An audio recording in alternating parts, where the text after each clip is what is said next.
Assim, honestamente eu não sei porque eu tô fazendo isso, mas eu tive a ideia de, tipo, fazer uns resumos ou falar algumas coisas sobre uns conteúdos e tal aqui.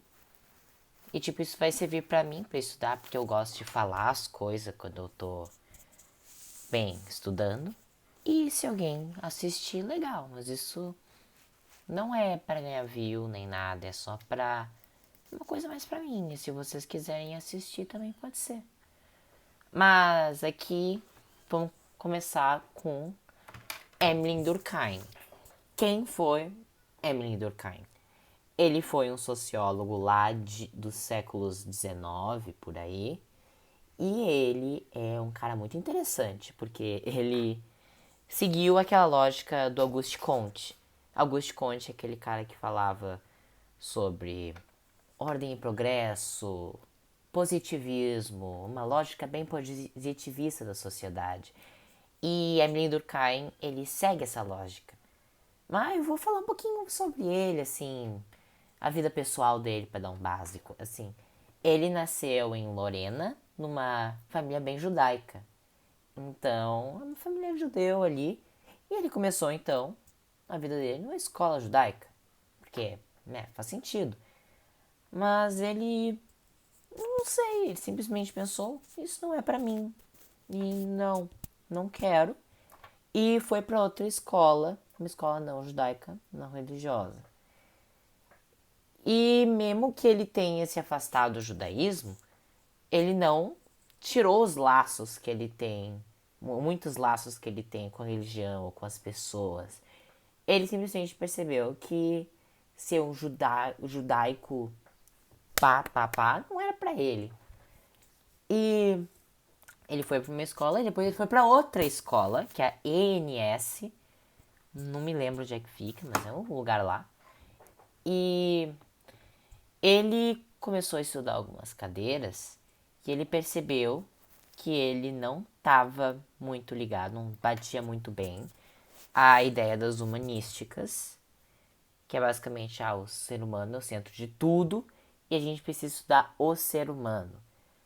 A gente precisa estudar, por Durkheim, a sociedade.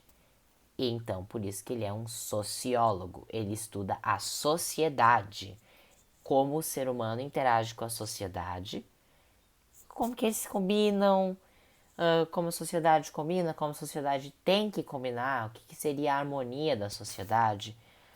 Esse é o foco dele.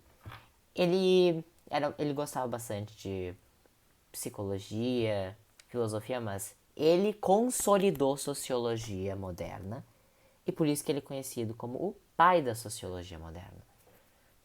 E ele escreveu livros, porque é óbvio que ele ia escrever livros. Ele escreveu A Divisão do Trabalho Social, em 1973, As Regras do Método Sociológico, em 1894, e O Suicídio, em 1897.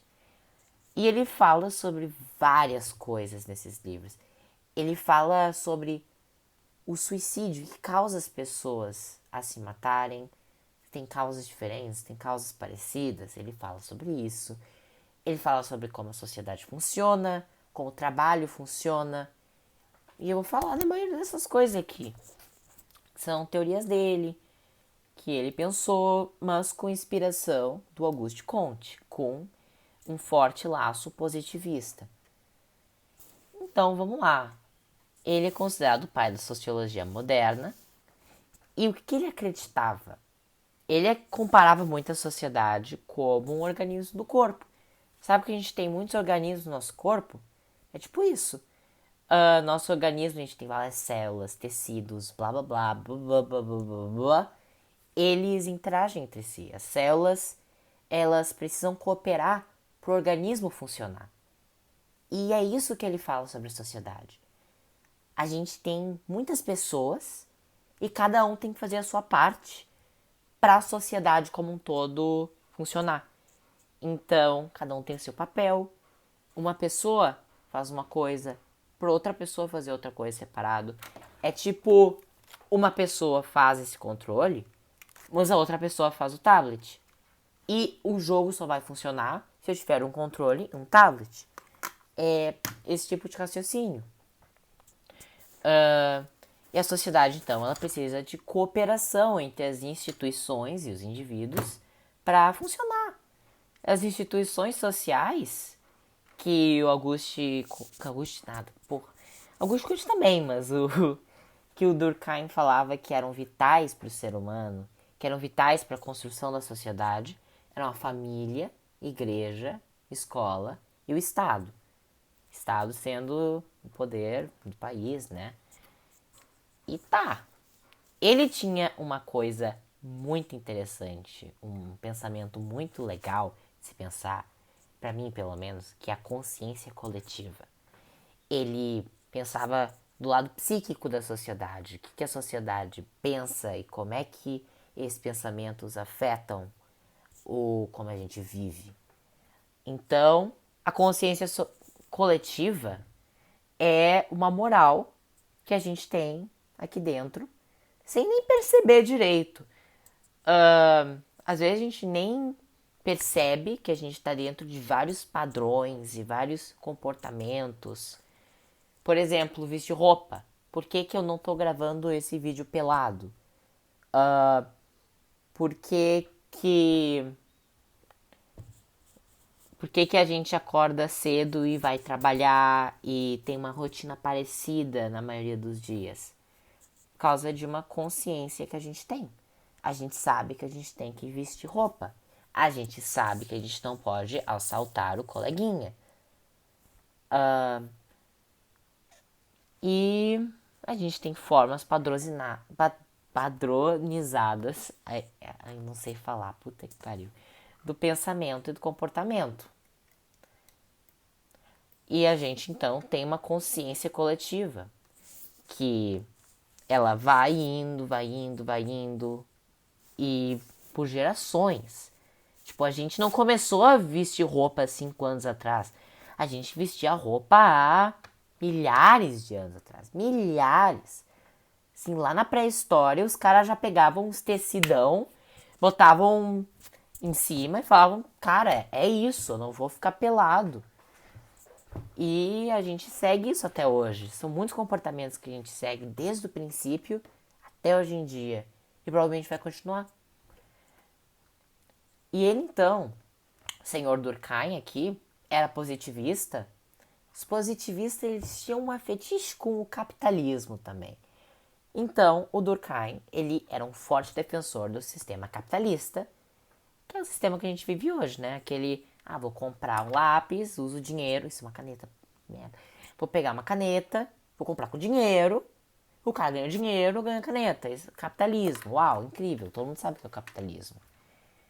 E ele era um defensor disso, e ele também acreditava que o objetivo da sociologia era comparar as sociedades e fazer com que as sociedades mais primitivas chegassem ao sistema europeu capitalista. Ou seja, aqueles indígenas lá, não, eles têm que seguir um padrão europeu. Isso aí eu não tô falando que eu acredito, né? Eu tô falando que o Durkheim acredita. Esses índios aí, eles têm que evoluir para ser capitalista. Então, para ele, todas as sociedades passavam por uma espécie de evolução. Essa evolução, ela vinha do primeiro que as sociedades eram teológicas, depois metafísicas, depois positivistas, científicas. Mas isso eu vou falar um pouco mais depois. E o objeto central da sociologia para Durkheim, algo assim extremamente importante, porque ele tem que bater a tecla toda hora, todo segundo, todo minuto, são os fatos sociais. Os fatos sociais é algo que dá para relacionar muito com aquela consciência coletiva que eu falei há pouco tempo.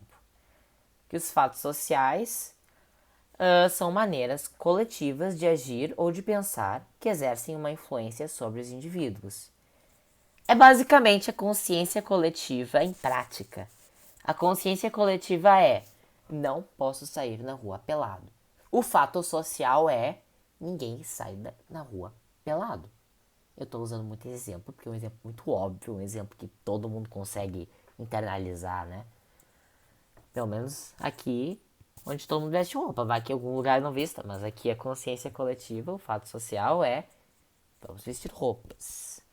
E essas regras, a consciência coletiva se torna no hábito, e o hábito é o fato social. Então a sociedade que a gente vive tem muitas determinações, muitas regras que a gente nem sequer sabe que são regras de verdade, né?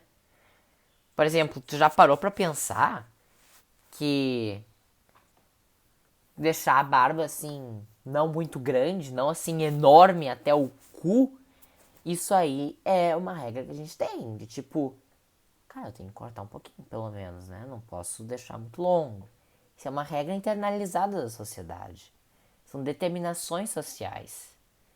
E elas podem se manifestar nos nossos comportamentos, no modo de agir da população, em leis também. Inclusive, eu acho que tem lei pra tu não vestir pelado na rua, que é aleluia, obrigado. Então, a gente pensa muito nisso, muito que precisamos seguir o que a sociedade fala que a gente tem que seguir. E esse tal do fato social, ele tem 3 características super importantes. Sabe qual é? Generalidade, exterioridade e coercitividade. Eu sei que esses termos são muito assim que a gente não ouve. A gente não ouve todo dia. Ah, sua coercitividade está muito impositiva hoje. Ninguém fala esse tipo de coisa.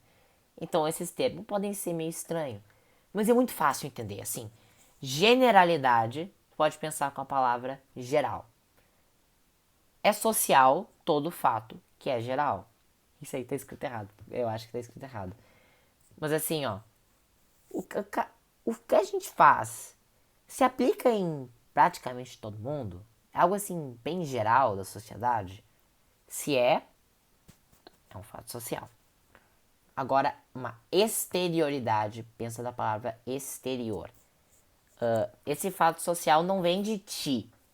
Tu não pensa assim, ah, hoje eu tô com muita vontade de não assaltar ninguém. Eu estou com uma vontade enorme de não assassinar ninguém na rua. Inclusive, ao contrário. Inclusive, às vezes a gente quer matar uma pessoa com muita vontade. Mas a gente não fica pensando, ah, hoje eu tô com uma puta vontade de não assaltar um banco. Eles são exteriores a nós. A sociedade que impõe eles, não é a gente que impõe em nós mesmos. Eles são exteriores aos indivíduos. Eles independem da nossa vontade. Tipo, a gente pode não querer que eles existam, mas eles estão aqui. E agora, essa palavrinha coercitivo. Os fatos sociais são coercitivos. Eles exercem poder sobre nós. A gente é pressionado a ter tais comportamentos. É uma pressão forte que a gente sente para fazer as coisas do jeito certo, do jeito que a sociedade quer que a gente faça. Porque senão tu vai ser punido de algum jeito. Tu pode ser punido de 2 jeitos, o Durkheim acreditava. Da coerção legal, da coerção espontânea. A coerção legal não é muito legal. É basicamente leis. Como a sociedade vai impedir a gente de assaltar? Tendo uma lei dizendo: tu não vai assaltar isso. Esse banco aí, o dinheiro não é teu. Se bem que tu pode falar, imposto é roubo, mas o cara, ele fez uma coisa errada e a justiça pega ele, a coerção legal tá agindo sobre ele. E também tem a coerção espontânea, que a coerção espontânea é a coerção social, é uma coerção mais comum. Se eu tô fazendo algo estranho na mesa, se eu tô rabiscando algo que não faz nenhum sentido, nenhum nexo, as pessoas vão olhar estranho pra mim. Então, violar os fatos social pode causar estranhamento dos outros, pode causar afastamento dos outros. Eu posso acabar sendo isolado da sociedade porque eu não estou seguindo certos fatos sociais. E esse é uma das coerções, a espontânea. Então temos a legal e a espontânea. Que divertido, muito divertido. Os fatos sociais também há muita categoria, mas pode ser chatinho, mas faz muito sentido. Os fatos sociais, eles também podem ser normais ou patológicos. Normal é normal. Tu vê isso no cotidiano, é algo assim, não exatamente do cotidiano, mas algo que é generalizado em toda a sociedade. Tipo, todos nós sabemos.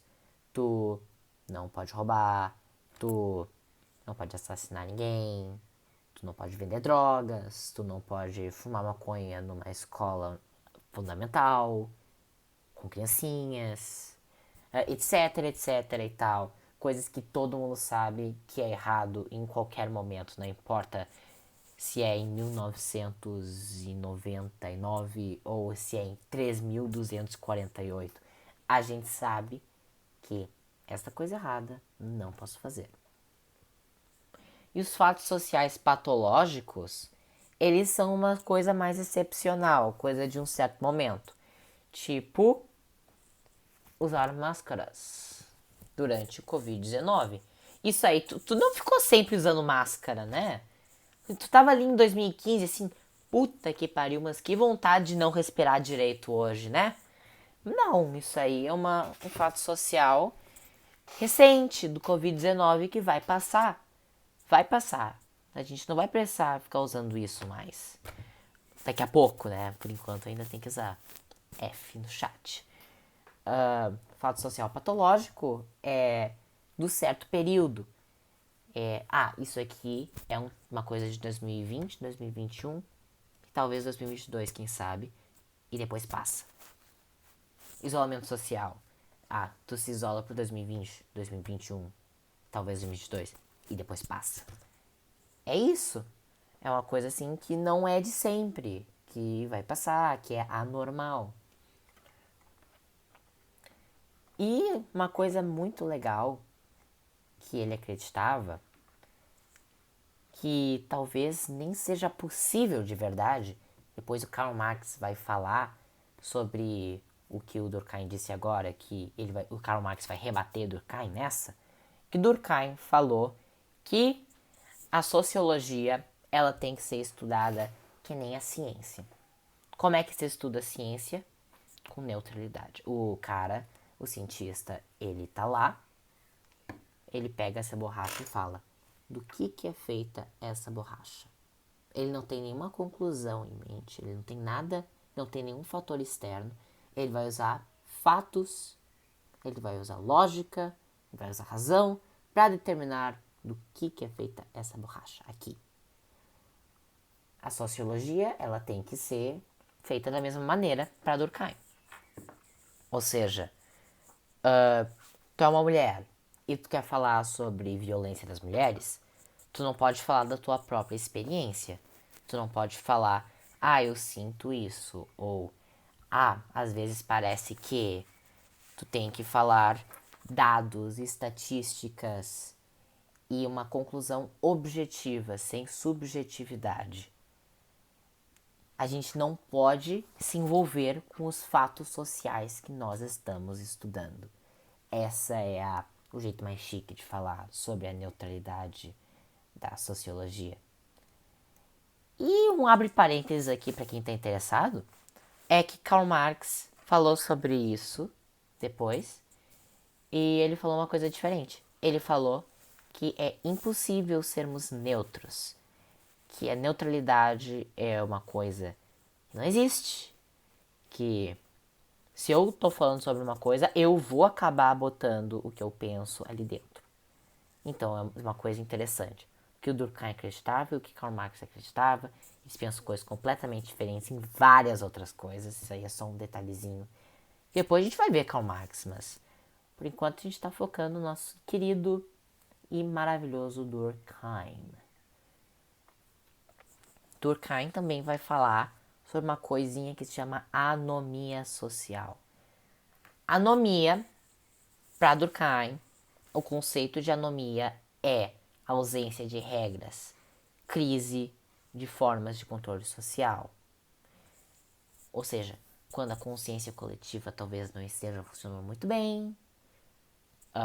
Por exemplo, um monte de crime começou, um monte de assalto começou, um monte de protesto violento começou, sem ordem, sem um progresso, a gente tá uma baderna. Isso aí é uma anomia social para o senhor Durkheim. É uma ausência de normas e regras, basicamente, né? E a gente pode ver, tem muitos exemplos de anomia social, a gente diz assim, diversos, milhares, milhões. E é muito interessante que o cara, ele deu um conceito sobre anomia social e é algo que se aplica até hoje em dia. A anomia social parece que sempre existiu e pode continuar existindo em sociedades específicas. E é muito assim, é algo para se pensar, algo para se considerar. E o Durkheim, vocês se lembram que eu falei no início que tinha um tal de livro que ele escreveu que se chama O Suicídio? Talvez alguém tenha ficado, como assim o suicídio? Pois é, o cara fala sobre suicídio. Ele fala, primeiramente, isso aqui não é algo que eu necessariamente acredite ou que necessariamente defenda, que tenha que categorizar suicídio, categorizar sofrimento. Isso aí é o que o Durkheim fez, tá? Tô só falando que o Durkheim quer dizer. Mas o Durkheim, ele categorizou o suicídio em um suicídio egoísta, o suicídio anônimo, puta que pariu. O suicídio egoísta, o suicídio anômico e o suicídio altruísta. 3 tipos de suicídios. Só 3. Então, primeiro, o suicídio egoísta. É quando o suicídio não está integrado à instituição e sente-se apertado da sociedade, sendo fruto de frustrações individuais. Basicamente é o suicídio que a gente mais conhece, o suicídio que é mais mainstream, tipo o sofrimento das pessoas, como as pessoas podem ficar deprimidas depois de um término muito brusco ou um acontecimento ou talvez nem nada tenha acontecido, a pessoa simplesmente está muito deprimida, a pessoa não aguenta mais e acaba partindo. Isso pro Durkheim se chama o suicídio egoísta, o suicídio que mais mainstream é o suicídio que é o egoísta para ele.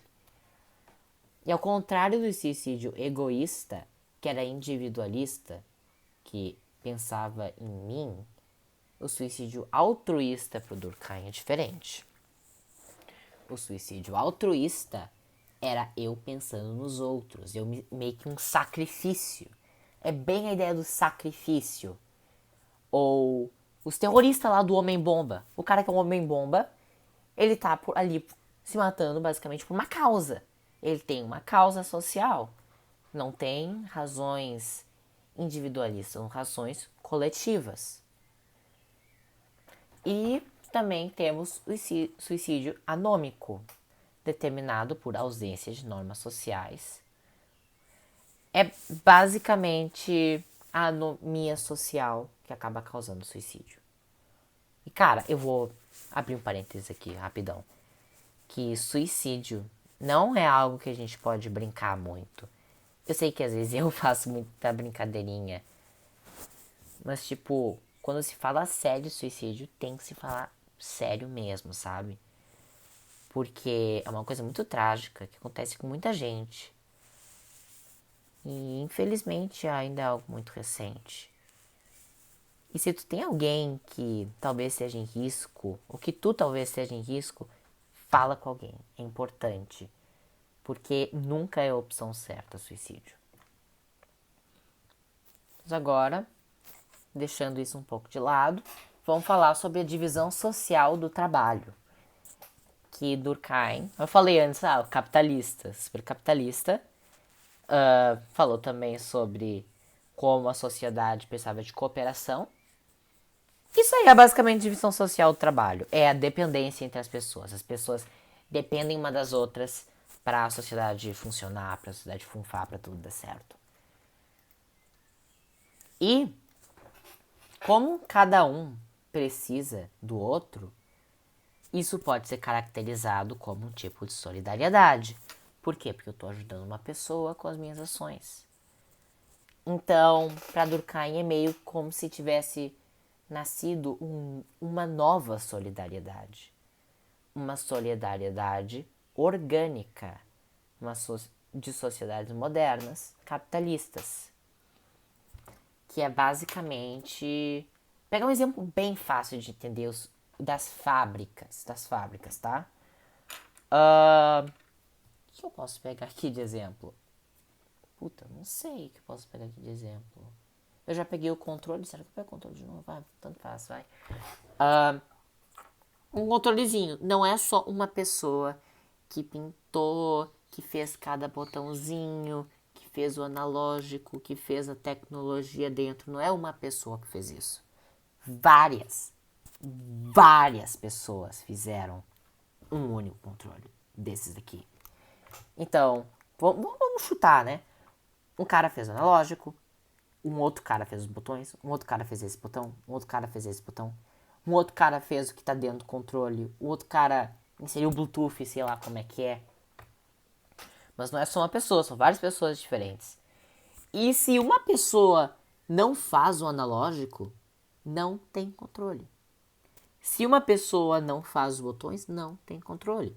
Se uma pessoa não faz a tecnologia aqui dentro, não tem controle. Não tem. Todo mundo precisa cooperar para isso daqui funcionar. Então, as pessoas se ajudam, porque se uma pessoa faz isso, outra faz isso, outra faz isso, outra faz isso, é um ciclo de solidariedade, mesmo que não seja intencional, né?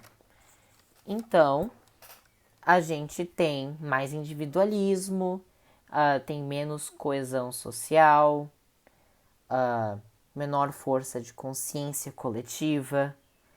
Ou seja, as pessoas não estão fazendo isso porque elas querem muito ajudar. Elas não querem muito ajudar isso. Eles estão fazendo isso porque, vou pegar meu dinheirinho no final do mês. E se isso ajuda alguém, foda-se, eu tô ganhando meu dinheirinho no final do mês. E as tarefas são mais diferenciadas. Ou seja, não é todo mundo que faz todas as coisas. Cada um tem a sua função. E juntando essas funções, isso tem algo, fantástico. E a solidariedade mecânica é a solidariedade mais convencional, que a galera fala mais. De, as pessoas querem se ajudar, porque elas são queridas, porque todo mundo faz a mesma coisa para ajudar. Tem maior coesão social, as pessoas querem se ajudar mais. Tem menos individualismo, as pessoas meio que fazem as funções juntas. Tipo na fazenda, é basicamente a fazendinha. Todo mundo tá ali colhendo a cenoura, todo mundo tá ali plantando a semente. Tem maior força da consciência coletiva, que é aquele treco que a gente falou antes, e menor diferenciação das tarefas. Tá todo mundo fazendo a mesma coisa. Todo mundo botando a semente no solo. Todo mundo tá pegando a cenoura. Todo mundo tá fazendo as coisas junto, sabe? E será que temos mais alguma coisa? Tem mais uma coisa aqui. Que eu não faço, eu não me lembrava disso daqui. Sobrenatural, espiritual.